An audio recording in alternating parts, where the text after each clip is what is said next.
Hello friends, आपण मानक मो चैनल में स्वागत जनाऊँगी। आपण मानक ए वीडियो रे मु पीएम किसान सम्मान निधि योजनार भारत सरकार द्वारा आरंभ करा जाइतिबा जो पीएम किसान सम्मान निधि योजना, यही योजनार 16तम किस्ती आग को आसबार अच्छी। यही 16तम किस्ती आपण मैंने केबे पाइबे यह विषय रे आपण मानकु सतर्क करी। तेणुक आपण मैंने पीएम किसान सम्मान निधि योजना रे जदि किछि भी भूल रखती तेबे आपण ए 16तम किस्तीर लाभ को पाइपारे नहीं। आपण मानकु जो 2000 टंका मिलवा कथा से टंका मध्य मिलिबो नहीं। आपण मानकु प्रधानमंत्री नुआ वर्ष रे 16तम किस्ती टंका देबे कि आपण माने 16तम किस्ती नुआ वर्षर उपहार भाव रे पाइबे ना नहीं। जेपरी दीपावली समय रे आपण मानकु 15तम किस्तीर उपहार भाव रे 15तम किस्ती को पठागला। जेपरी दीपावली समय रे आपण मानक पाखकु 2000 टंका 15तम किस्तीर टंका आपण दीपावली उपहार भाव रे आपण पाखकु पठागला। सेही भली नुआ वर्ष रे आपण मानकु 16तम किस्तीर नुआ वर्षर उपहार भाव रे पठा जिवो कि प्रधानमंत्री नरेंद्र मोदी नुआ वर्ष रे आपण मानकु पीएम किसान सम्मान निधि योजनार 16तम किस्ती पठेबे कि आपण माने केबे टंका आसीबो एहाकू जानिबा पूर्वरु आउ किछि कथा जानिबा निहाती दरकार। एहा आपण मानक पई बहुत जरूरी अटे।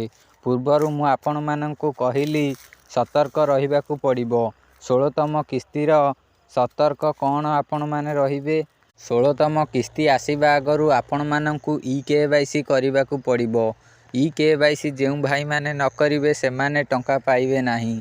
तेणु करी आपण माने जदि ई-केवाईसी करिनांती तेबे आपण एबे जाई ई-केवाईसी को करंतु। ई-केवाईसी कले जाई आपण माने टंका पाइबे। एहा आपणक पई बाध्यतामूलक। आपण नुह केवल समस्तक चाषी पई एहा आवश्यक अटे।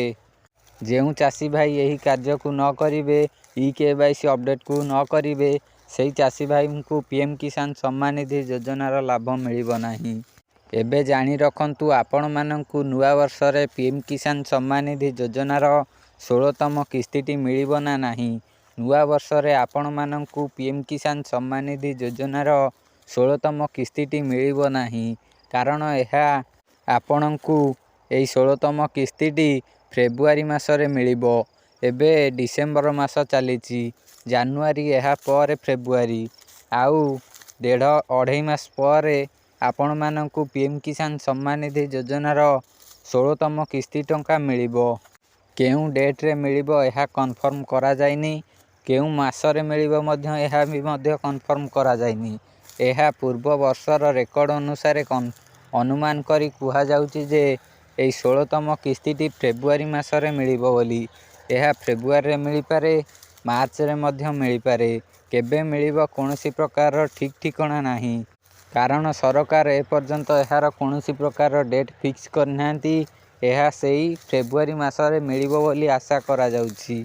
आपणकू कौन लागुची कमेंट बॉक्स रे कमेंट करी जणांतु केबे एही टंका मिलिबो। कमेंट करने सहित चैनल को सब्सक्राइब करी वीडियो को गोटे लाइक करंतु।